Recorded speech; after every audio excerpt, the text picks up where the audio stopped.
I was flying to Singapore to close a $2.4 billion merger when my phone buzzed. Access denied. The board had voted to fire me midair, assuming I'd be helpless until I landed. They were wrong. I bought the in-flight Wi-Fi, called their biggest rival, and turned their celebration into a funeral. My name is Patrick Sullivan. I'm 49 years old, and I just learned that experience beats arrogance every damn time. The flight attendant placed a glass of sparkling water on my tray table. Her smile practiced and polite. "We'll be pushing back in 5 minutes, Mr. Sullivan. Can I get you anything else before takeoff?" "No, thank you," I said, adjusting my tie. It was a conservative navy blue, the kind you wear when you're about to sign the most important contract of your life. "Just the Wi-Fi code, please. I have some last-minute documents to review." She handed me a small card, and I unlocked my phone, tapping the email icon. I expected to see the final draft of the Chen manufacturing agreement, a $2.4 billion acquisition I had spent 24 months cultivating. It was the deal that would secure my kids' futures and keep my ex-wife, Catherine, from dragging me back to court over that alimony modification she'd been threatening. Catherine had already texted me twice this week about our daughter Jennifer's medical school applications and our son Michael's startup funding needs. The divorce settlement was bleeding me dry, but this deal would change everything. One signature, and I'd have enough commission to breathe easy for the first time in 2 years. Instead, my screen blinked. A gray box appeared in the center of the display.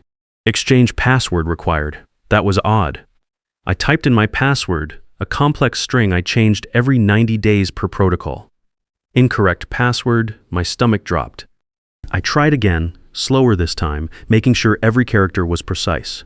"Account suspended, please contact IT administrator." I wasn't just any employee. I was the senior VP of Strategic Partnerships, the guy who brought in 40% of the company's revenue. My account didn't get suspended for glitches. I switched to our internal messaging system. "You have been removed from this workspace." The plane lurched as we pushed back from the gate.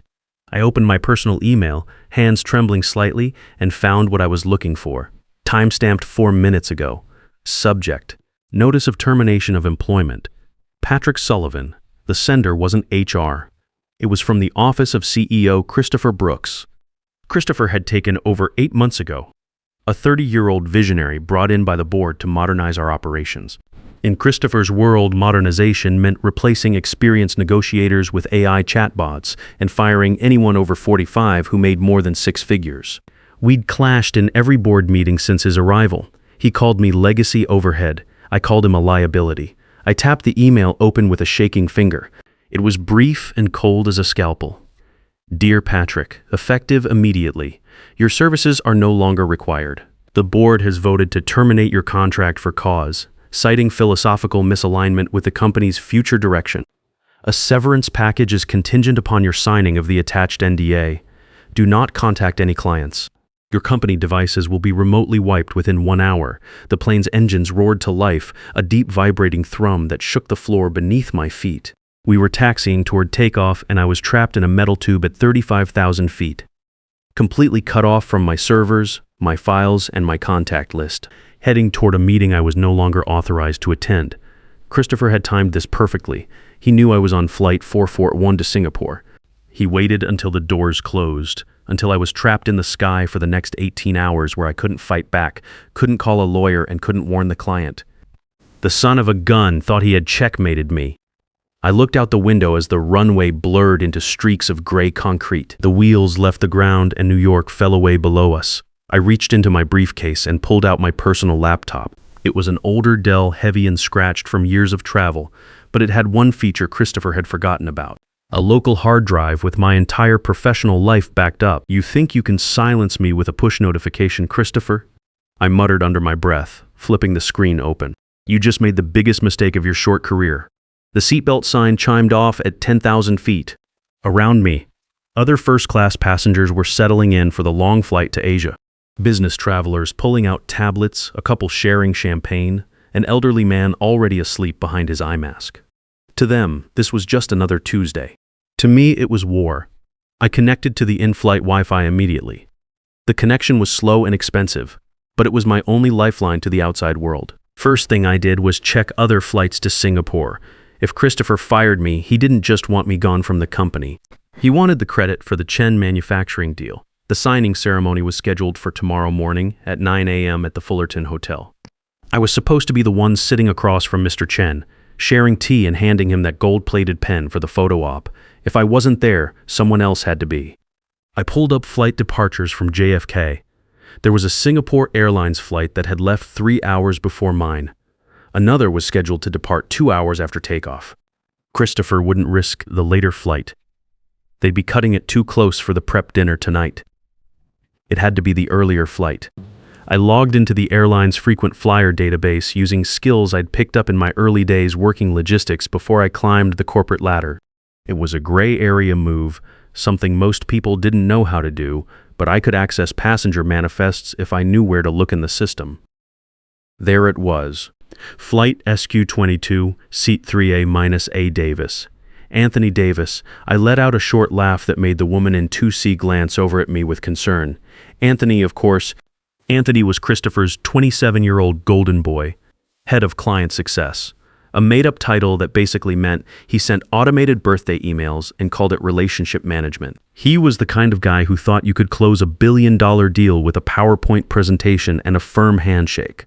You sent the intern, I whispered to myself, shaking my head. You fired the architect and sent the intern to build the foundation. This was either the boldest move Christopher had ever made or the stupidest, probably both. I opened a folder on my desktop labeled Emergency Archive. Most people in corporate America live and die by the cloud these days. They trust that their Google Drive or SharePoint will always be there when they need it. But I learned the hard way back in the dot-com crash that digital access is a privilege that can be revoked with a mouse click.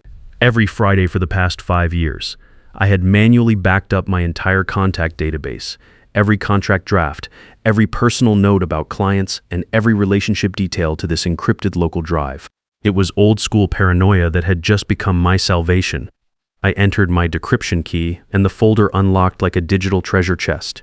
There it was, the Chen manufacturing profile, 52 pages of everything you could ever want to know about our potential acquisition target. I didn't just know Mr.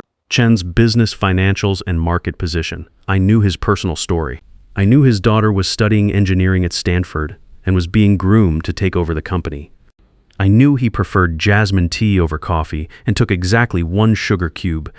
I knew he was hesitant about this merger because he feared our company was losing its soul, a fear that Christopher had just confirmed in spectacular fashion by firing me mid-flight. I knew that Mr. Chen's father had started the company in 1963 with a handshake deal and a promise to never abandon his workers. I knew that every major decision in the company's 60-year history had been made with employee welfare as the top priority.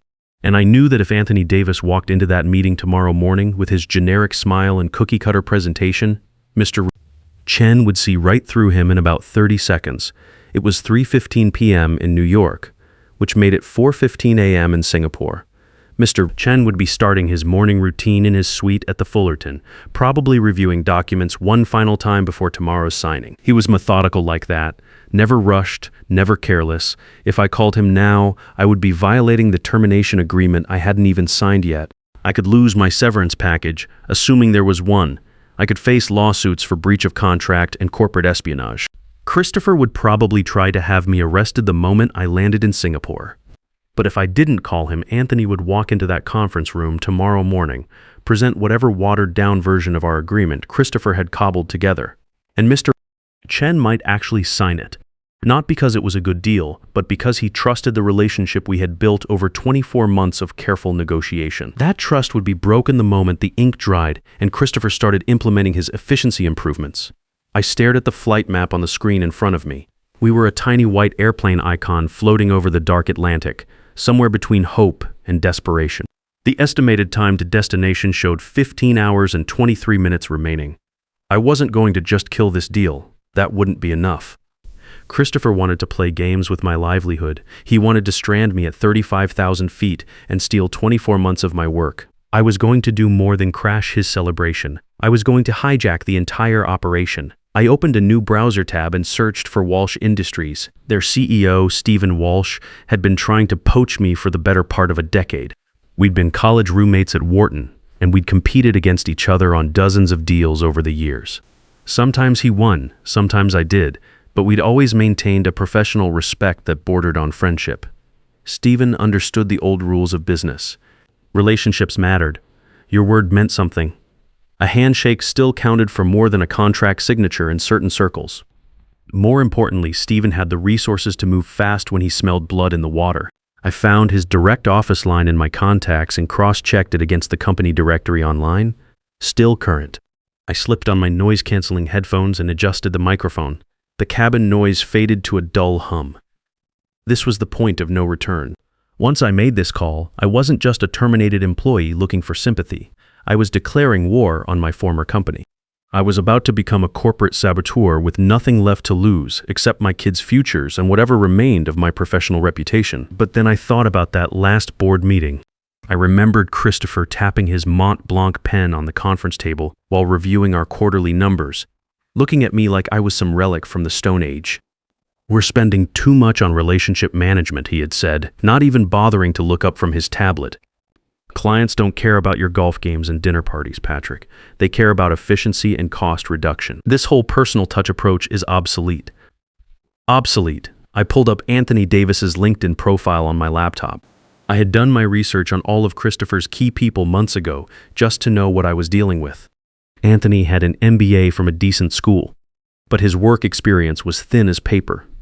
2 years at a consulting firm that specialized in digital transformation. 1 year at a fintech startup that had imploded spectacularly due to regulatory issues.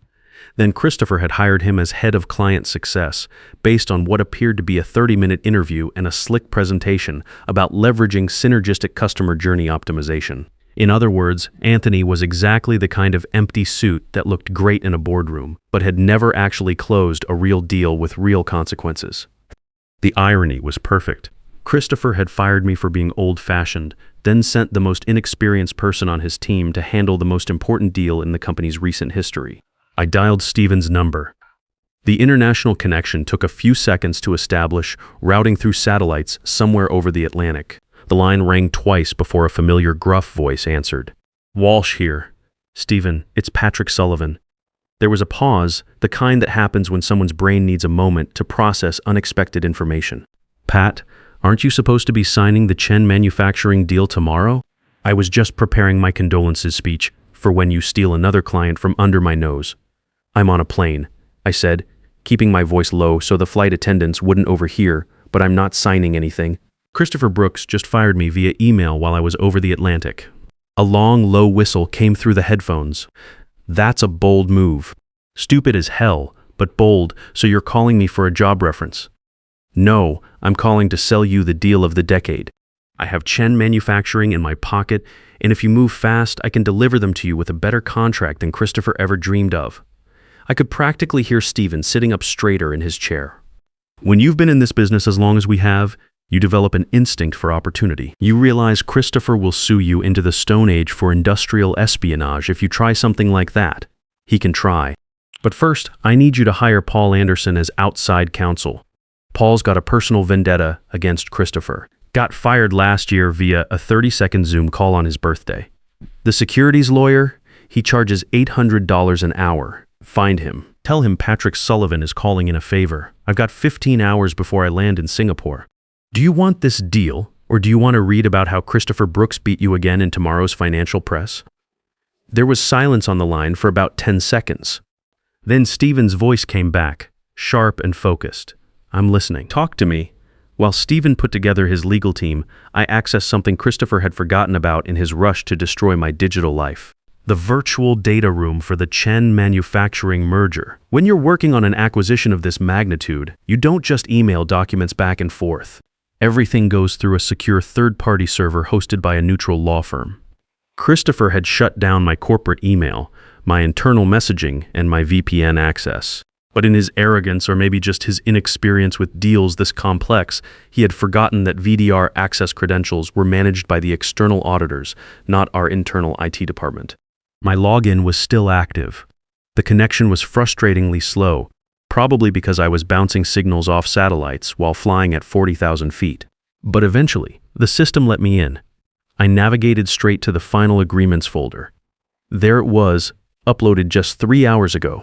Chen Manufacturing Merger Final Execution V18 and 19's PDF with Anthony Davis's user ID attached to the upload timestamp. I downloaded the file, which took nearly 5 minutes of watching a progress bar crawl across my screen. While I waited, I opened my local copy of version 17, the last draft I had personally reviewed with Mr. Chen during our meeting in his Singapore office 3 weeks ago. When Anthony's version finally finished downloading, I ran a document comparison program. It's a simple tool that highlights differences between two files in red text, usually used by lawyers to track contract changes. My laptop screen lit up like a crime scene. Section 8.2 deleted entirely. That was the clause guaranteeing retention of all manufacturing staff at the Singapore and Kuala Lumpur plants for a minimum of 24 months post-acquisition. Section 12.4 completely rewritten. Pension obligations shall be assumed by the acquiring entity and maintained according to existing terms, had been changed to pension obligations shall be subject to a comprehensive 90-day solvency review and potential restructuring. Section 15.7, new language added, something about operational efficiency improvements and redundancy elimination protocols. You absolute snake, I hissed under my breath. Christopher wasn't just buying Chen Manufacturing, he was planning to gut it. Strip out the pension obligations, fire half the workforce within 6 months, and liquidate whatever assets he could to pay down the acquisition debt. It was exactly the kind of predatory capitalism that Christopher loved to present to the board as unlocking shareholder value through strategic right-sizing. The worst part was that Mr. Chen would never see it coming. He trusted me. He believed that our handshake agreement from 3 weeks ago meant something. He would walk into that conference room tomorrow morning, see Anthony's earnest young face, and assume that everything was exactly as we had discussed. By the time he realized what had actually been signed, it would be too late. 3 generations of Chen family employees would be out on the street, and their pension fund would be nothing but an accounting footnote in Christopher's quarterly earnings report. My phone buzzed with an encrypted message from Stephen. Anderson is in, sending you his secure contact info. Move fast. He's got a dinner meeting at 8. A contact card appeared on my screen. Paul Anderson, with a direct line that bypassed his usual assistant screening process. I dialed immediately, not giving myself time to second-guess what I was about to do. Anderson. The voice was raspy from too many years of courtroom arguments and late-night depositions. Paul, it's Patrick Sullivan. I'm currently at 37,000 feet over the Atlantic, with a smoking gun that proves Christopher Brooks is about to commit securities fraud against a foreign entity.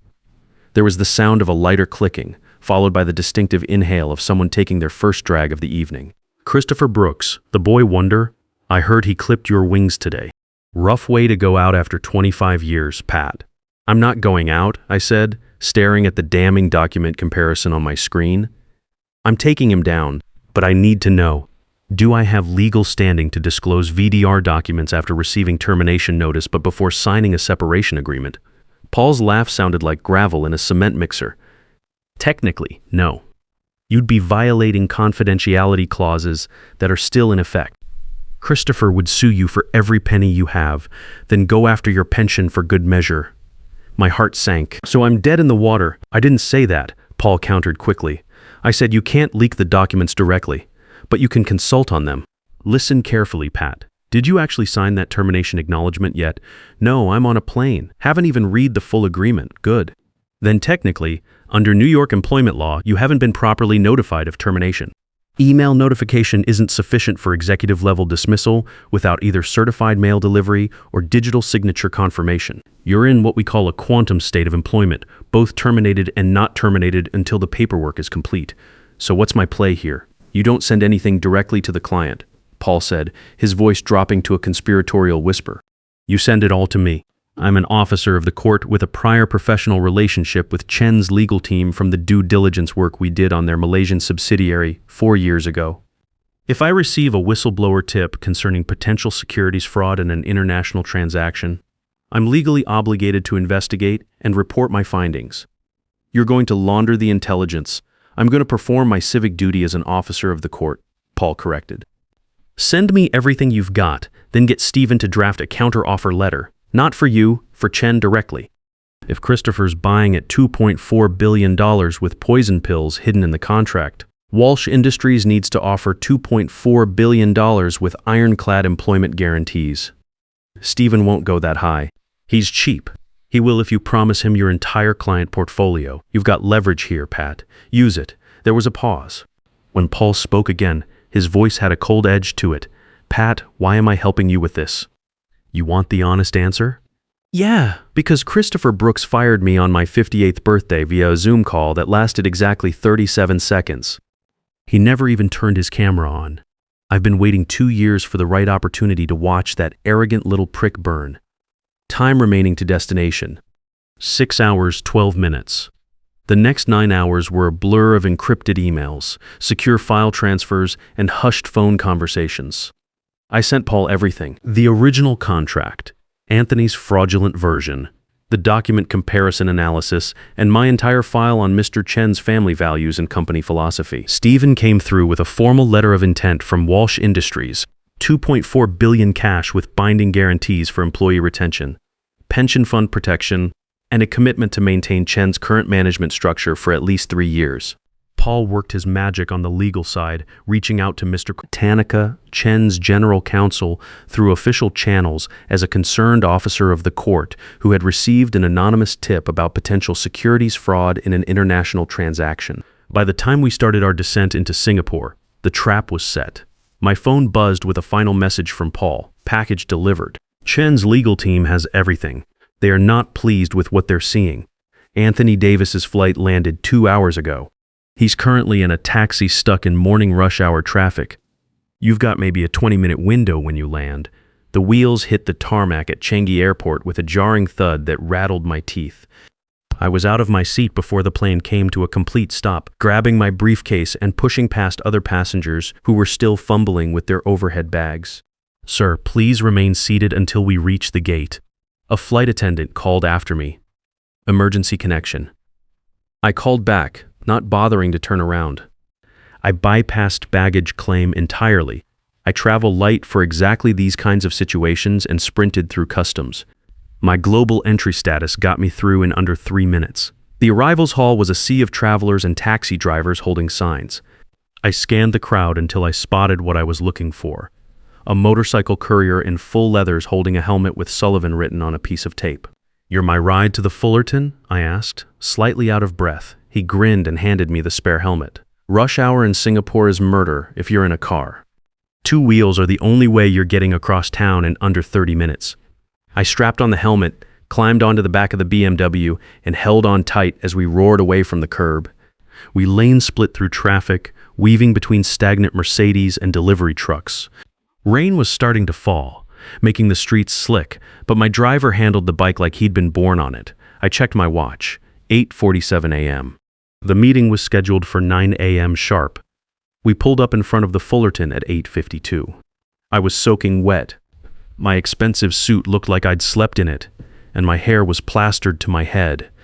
But I'd made it. I burst through the hotel's ornate revolving doors and strode across the marble lobby, leaving wet footprints behind me. The concierge started to approach, probably to ask if I needed assistance or possibly to escort me out, but I flashed my company ID badge and headed straight for the elevator. The conference room was on the 23rd floor. I could hear voices through the heavy wooden doors as I approached. I paused for just a moment to catch my breath, wiped the rain from my face with my sleeve, and pushed the doors open. The room fell silent. At the head of the long mahogany table sat Mr. Chen, impeccably dressed in a dark gray suit.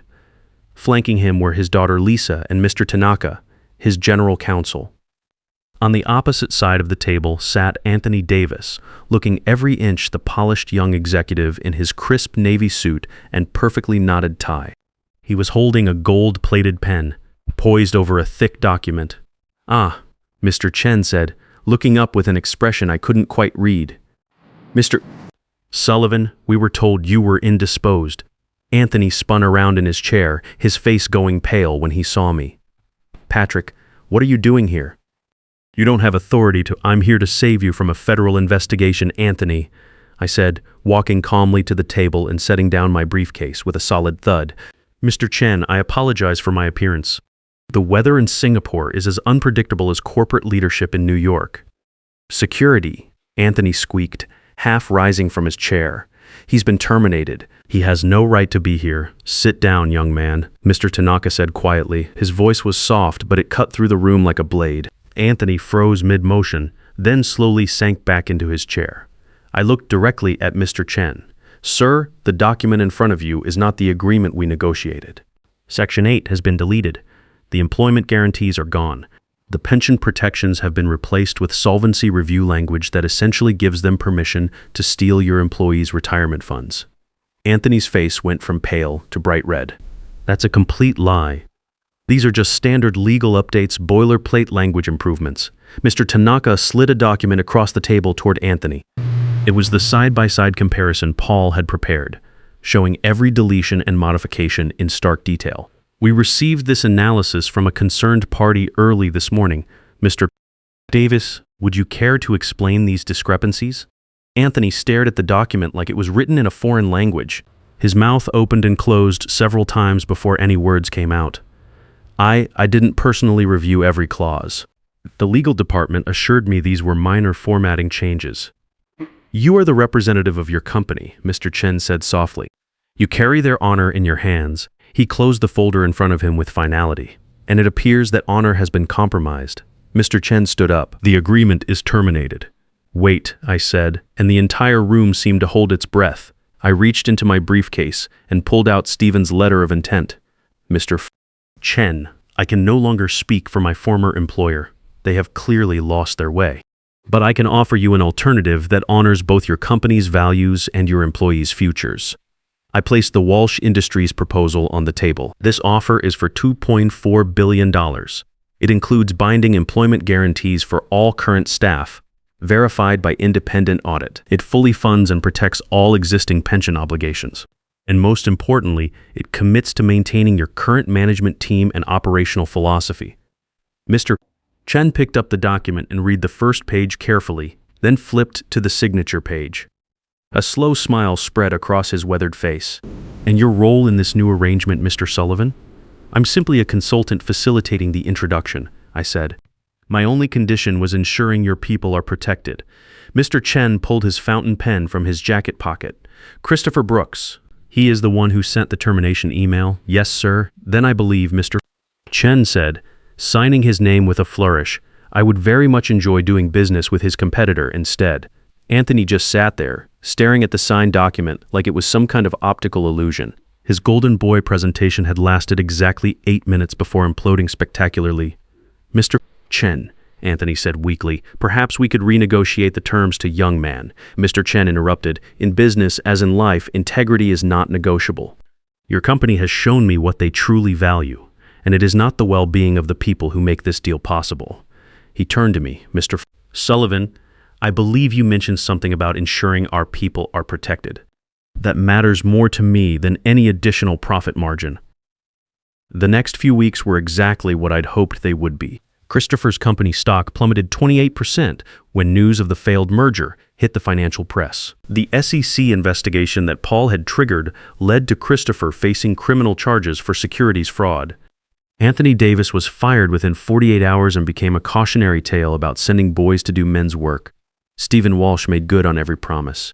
I came on board as Senior Vice President of Strategic Partnerships at Walsh Industries with a compensation package that finally gave me breathing room with Catherine's alimony demands and put both kids' futures on solid financial ground. But the real satisfaction came 8 months later when the board of my old company, facing bankruptcy and regulatory scrutiny, approached Walsh Industries about a rescue acquisition. Stephen asked me to lead the negotiations. I walked back into that familiar boardroom, this time representing the buyer instead of being the one getting bought out. Christopher was long gone by then, but I made sure the employment contracts for all the good people who'd been caught in his wake included strong protections and fair severance packages. The commission from the Chen deal was enough to pay off Jennifer's medical school tuition in full and seed Michael's startup, with enough capital to get it off the ground. Catherine stopped threatening me with alimony modifications and started asking for investment advice instead. More importantly, I'd proven something to myself that I'd started to doubt during those brutal board meetings with Christopher. Experience still mattered. Relationships still counted for something, and sometimes the old ways of doing business, built on trust, integrity, and genuine human connection, could beat the newest algorithmic approach to client management. Mr. Chen sent me a handwritten thank you note 6 months after the acquisition closed.